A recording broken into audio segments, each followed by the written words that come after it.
Hi, this is Natalie Hoffman of FlyingFreeNow.com, and you're listening to the Flying Free Podcast, a support resource for women of faith looking for hope and healing from hidden emotional and spiritual abuse. Welcome to episode 54 of the Flying Free Podcast. In this episode, I want to talk about a problem. The problem is this. Many of us have become ghosts of ourselves. God created us to be these multidimensional, colorful beings made in His image to fulfill His purpose for our lives, to be queens in this world. And we have become fearful ghosts. We're afraid. We're afraid of people. We're afraid of what might happen. We're afraid of what others think about us. And when you're a ghost, there isn't much substance or strength to you, is there? So you become an easy target for predators to prey on.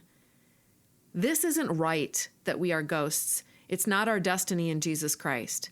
That's the enemy's goal for us, because when we're ghosts, our power to fulfill God's purpose is neutralized. So let's talk about eternity for just a minute. When I think about eternity, I think maybe it will be like the scene in The Wizard of Oz, where Dorothy leaves the dull, dry, colorless world of Kansas and enters into the vibrant, bright, alive, energetic, colorful world of Oz.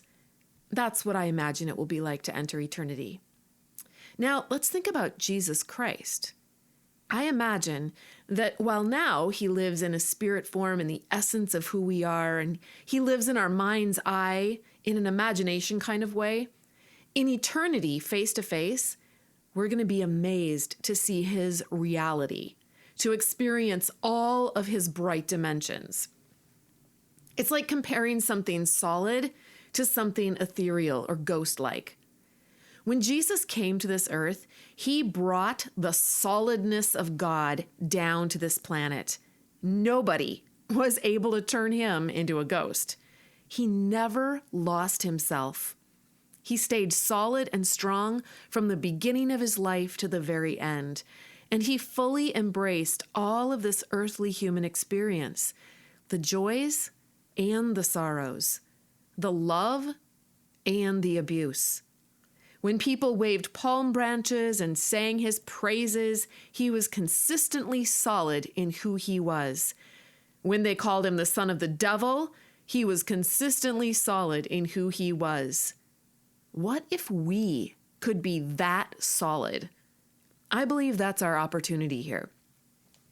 Jesus wants us to reclaim ourselves. And you know how He's going to do that?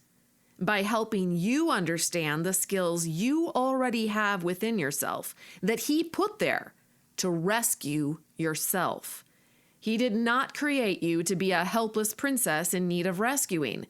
He created you to be Captain Marvel. And if you haven't seen that movie, you need to go see that. Do you know the reason that we became ghosts of ourselves? Some of you might be thinking it was because of your childhood. You grew up in a dysfunctional home where you were abused. Some of you might add that you were also bullied in school.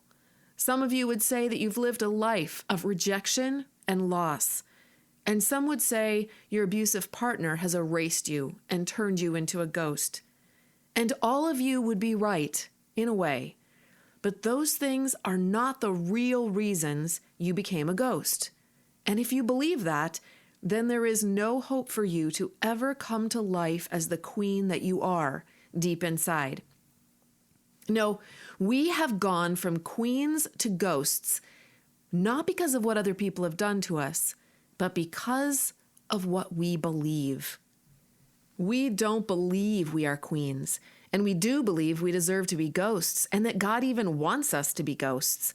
And our beliefs are reinforced every day, not by the things that happen to us or the things that others tell us, because all those bad things happened to Jesus, and He was defined in all kinds of horrible ways by people, and yet He remained a king in full color. No, our beliefs are reinforced every day by the things we tell ourselves. So we can't just say, I'm a ghost because of everyone else. They erased me. If we say that, we'll never get our power back because we can't control what other people think about us or what they say about us. To get our power back, we have to be able to say, I am a ghost because of what I've chosen to believe. Now we have power to change. So here's another way of looking at this. Pretend that your life, who you are as a human being, is a house on a pretty little lot. You were given this house when you were born. Now keep in mind, this is a metaphor, okay? Your house and your yard are they represent your body and your mind and your spirit. You've got a fence around your house, and inside your fence you have a nice green yard with some flowers and trees and bushes.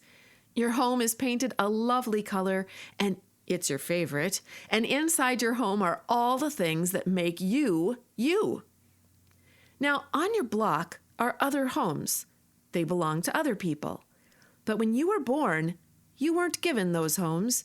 You were given your home, and it will be your home until you die. You will never be given another home, and God will never give your home to someone else. God gave you that home and said, I want you to be responsible for this home and this yard. You get to steward the things I put inside your home, like your gifts, your personality, your opportunities, your resources. Take care of these things. Take care of your yard. Take pride in your home and the work you do to make it a beautiful image of my Son. I put a fence around your home. You get to decide who you let in. Only let in truth. Don't let in lies. Lies are like termites. They'll destroy your home at the foundation where you can't see them, and one day the whole thing will cave in. So keep your home full of the light of my love and my truth, and it will stand strong. Only let in people who are respectful of your home and my light in you. If you let in people of the lie, they will bring the termites and the darkness. And by the way, people of the lie are not unbelievers. More often than not, they are the Pharisees. These people will break your precious pieces of treasure I placed in your home when you were born. You don't need to feel guilty about sending them away if you do wake up and realize they have made themselves at home in your home. I gave them their own home, so they aren't missing out on anything when you send them back to their homes. They must be responsible for their home and leave yours alone. Now, here's the lie that some people will tell you about that picture I just gave you about your home. And I hope you'll be able to see the lie more clearly now that you see the truth more clearly. Because the Bible says to love your neighbor in the same way that you love yourself. This means that in the same way you respect your home, keeping it in good condition and taking pride in your work, so you will respect your neighbor's home, doing your part when you visit to keep it in good condition and taking pride in their hard work. But here's what the lie says. Your home is not your home. It belongs to all of us. And if you're a nice person, you'll let any one of us come in at any time without your permission and do whatever we want. And if you don't allow this, that means you're a mean, selfish shrew. When someone comes in and disrespects your home by breaking your treasures or eating all of your food and maybe taking a dump in your toilet and clogging it and then walking out so you can clean up the mess, and you decide not to let them in the next time they come barging through your gate, that's going to mean that you are a bitter and self-centered woman, unwilling to forgive, unwilling to serve others. If you take a break to try to rebuild what was broken and you only invite one or two people to join you in that rebuilding process, you may be told that you're rude and a recluse, that you're not trusting God and you're not being fair and you're not being generous. This is the propaganda that is all over in the modern Christian neighborhood, and it's false. I used to believe this. I wanted everyone to know that I was a nice person they could trust. I was generous and kind and forgiving, but I misunderstood how to live a life of generosity and kindness and forgiveness. I let anyone in, and then I resented people who came in and wreaked havoc.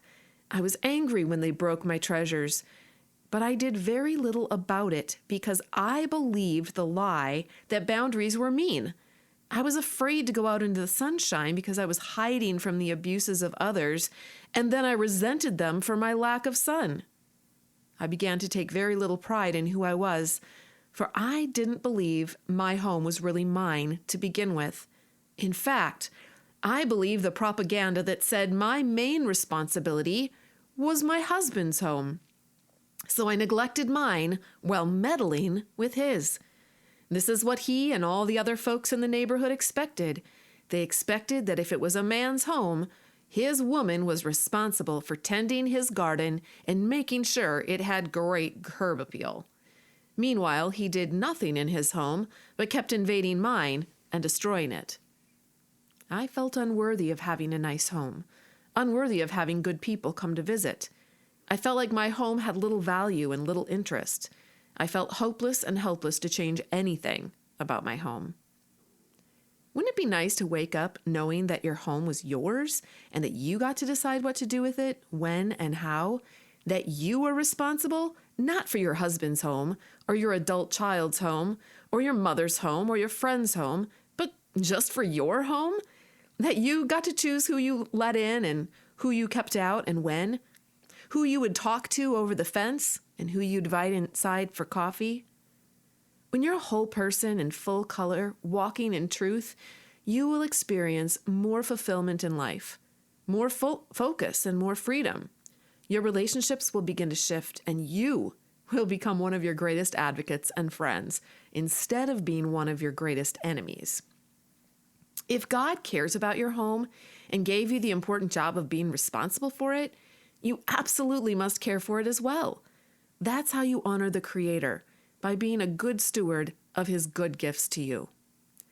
I'm going to be using a tool that Brooke Castillo teaches in her podcast called the Life Coach School, and I'm going to apply it to what we're learning in this episode. Do you know what motivates us to action? Our feelings. All human beings do things that make us feel good. And we tend to avoid things that make us feel bad. That's how God wired us. Don't ask me why, it's just the way it is. Human beings live their lives trying to increase all the good feels and decrease the bad ones. And do you know what causes all these emotions or feelings that we have? Our thoughts. What we think about causes us to either feel good or bad. We believe what we tell ourselves. That's how we create our beliefs, by repeating something over and over again in our heads. When you think a thought over and over again, your brain begins to believe it. That's how God made us. Isn't it amazing? And if that's true, it means that we can actually change our beliefs by changing what we think. And that's good news. Now, I didn't know about this. I thought my beliefs came from my church and my parents and the books I read, but they don't. Our beliefs come from our thoughts. Because think about it. How many times have you heard someone say something that you didn't believe? Or how many times have you read something that you didn't believe? When you heard that thing or read that thing, did it force you to believe it? No. Your thoughts about what you heard or read dictated what you chose to believe about it. So when Bill Gothard would come into town when I was a child and he would talk about basic life principles every night for a week, I chose to believe all the things he said. And that created a result in my life of becoming a self-righteous prick. When my mom told me I was too emotional and I bawled too loud and I did it for attention, I chose to believe I was a big, ugly, selfish bawl baby. And that created a result in my life of thinking that it was selfish to be sad or to have negative feelings. And when my pastor told me that I should quit my teaching job and go into full-time ministry, I chose to believe that was a good idea. And that had the result of changing the entire course of my life. And when my husband told me that my ideas and opinions were stupid, I chose to believe him. And that had the result of my experiencing anxiety, fear, and depression. Is it any wonder that God's word tells us to hang out with wise men, to think about what is good and true and pure? Because if we're hanging out, spending time with, and listening to abusive people or fools, we will start to think their thoughts. And that will cause us to have a certain kind of emotion, like shame or fear or anger or frustration or hopelessness or anxiety. And those emotions will cause us to make decisions in line with those feelings, and those decisions will create our destiny. Is this content resonating with you? I've written a book for women of faith in destructive relationships called Is It Me? Making Sense of Your Confusing Marriage, a Christian woman's guide to hidden emotional and spiritual abuse. You can read reviews and find out more about my book on Amazon.com. It comes in paperback, Kindle, and Audible formats. And new for 2020, I've created a companion workbook for Is It Me, also available on Amazon. This workbook is like 11 power-packed therapy sessions to help you process through the important material you'll be learning from my book. These books are recommended by counselors and therapists all over the United States. I've also got a website specifically focused on helping women of faith find hope and healing. It's called flyingfreenow.com. I'll even give you the first chapter of my book and the first chapter of my companion workbook for free when you hop on my mailing list at the top of my website. Those two resources are going to help you figure out if your relationship is normal or destructive. And now, let's get back to our episode. So if you feel crappy most of the time, what does that say about what you're thinking? When we live with a toxic person, they are telling us lies about ourselves, and we are running those lies through our head, thinking about them all the time. And then, because they are repetitive, we believe them. When we believe them, we have feelings and emotions attached to those beliefs. We feel ugly and stupid. We feel that way not because someone told us we were ugly and stupid, even though they did, but because we believed that about ourselves. It's so important that we get this, because you're not going to get yourself back because someone else gives yourself back to you. You're only going to get yourself back when you reclaim yourself. And this is how you do it. Think about a wild field with a well-worn road running through the middle of it. How did that road get there? It got there from vehicles riding over it again and again over the course of a few years. Now, if you wanted to start a new road, you'd need to run your vehicle over some pretty rough terrain at first, and it wouldn't be easy for a while. But eventually, you'd have a new pathway through that wild field. This is how the neural pathways in our brains work. We either continue to use the same ones over and over, or we create new connections so that the old ones eventually disconnect and disappear. This is called rewiring your brain, and it is essential to your healing. So I teach an exercise in the Flying Free Sisterhood group called the ABCDE tool. It was created by Albert Ellis, and it has changed my life. Brooke Castillo teaches a revised version of this model that I find easier to grasp, and I'm going to teach it to you so you can begin this rewiring process on your own. I'm going to take a couple of examples from my own life to show you how this tool works. So the first step is to identify the thing that happened. This is the circumstance or activating agent. This is the problem, okay? So for example, here's my problem. Members of my family of origin and also my ex-husband abused me in different ways. Now, these activating agents or problems are neutral until we think a thought about them. Now that's hard to grasp, I realize, because it seems like that problem I just stated would be a negative, but it's actually not. So consider all circumstances to be neutral until you think a thought about it. Because think about it. The fact that my loved ones treated me abusively was not a negative thing for them. They thought it was just fine. They had no problem with it. I'm the one who thought it was a negative. So it doesn't really matter what my reasons were for thinking it was negative. The fact is that I thought it was a negative, and that created a bad feeling inside of me, which we're going to come to in just a minute.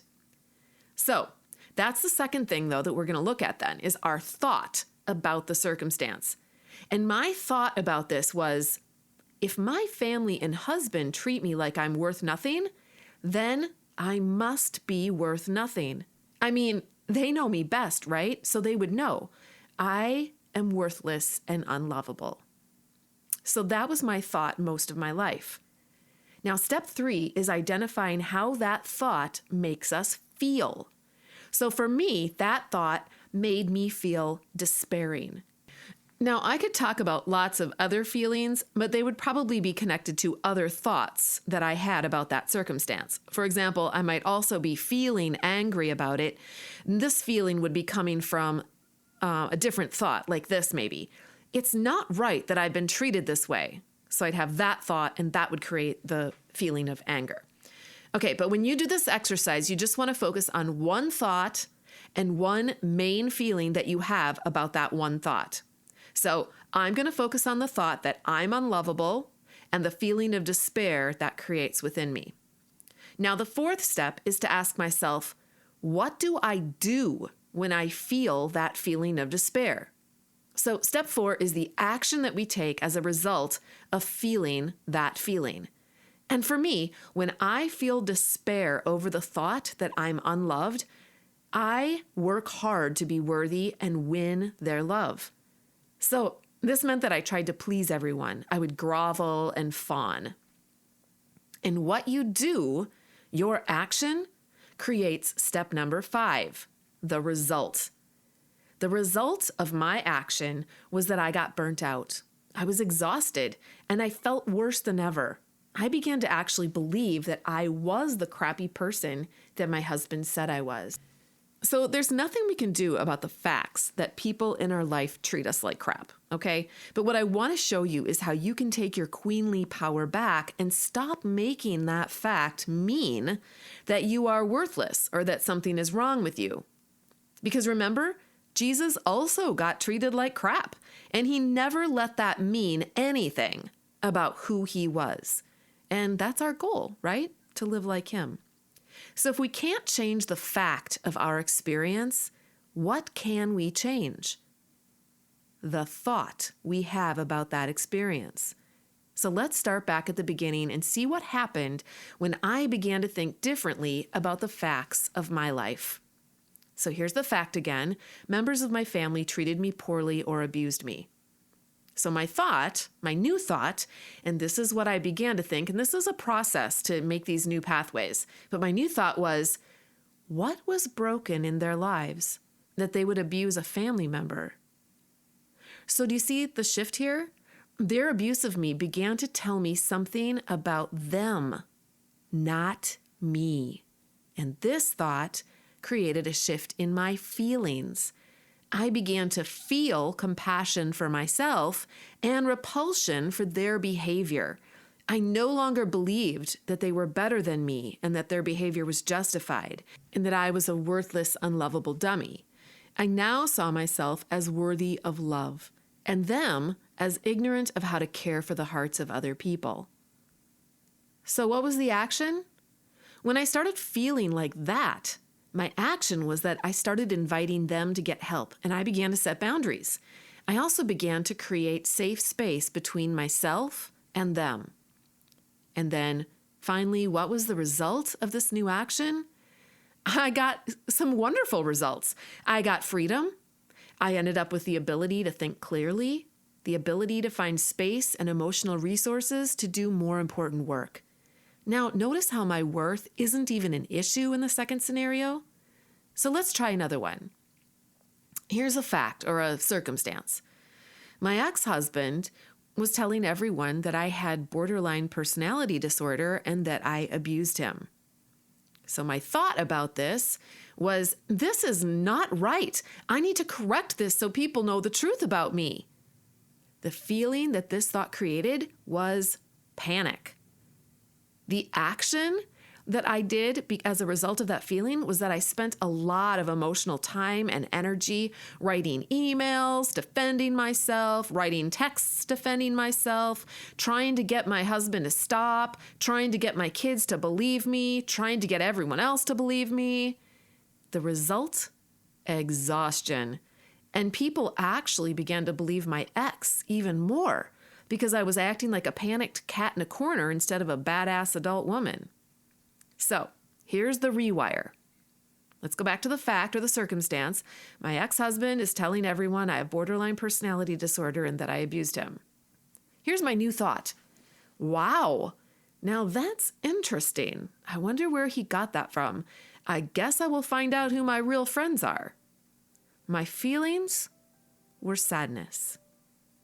The action that I had when I had those sad feelings was to grieve in healthy ways, to sit with the feelings of sadness, to wait and watch what happens. Now, this was uncomfortable, obviously, but that was the action that I was inspired when I just sat and embraced the fact that it made me sad. The result was that I lost some friends, but I also gained emotional and mental space in my life for new, authentic friendships based on who I am and not based on what other people say about me. So I would like you to try this on your own, and I think it's going to be really, really helpful for you. Get out a piece of paper and draw 5 lines across it and write down the words circumstance, thought, feeling, action, and result. And try this out the next time you get triggered or freaked out about something. This exercise will take you from ghost to queen. Thank you for joining me today. Until next time, fly free.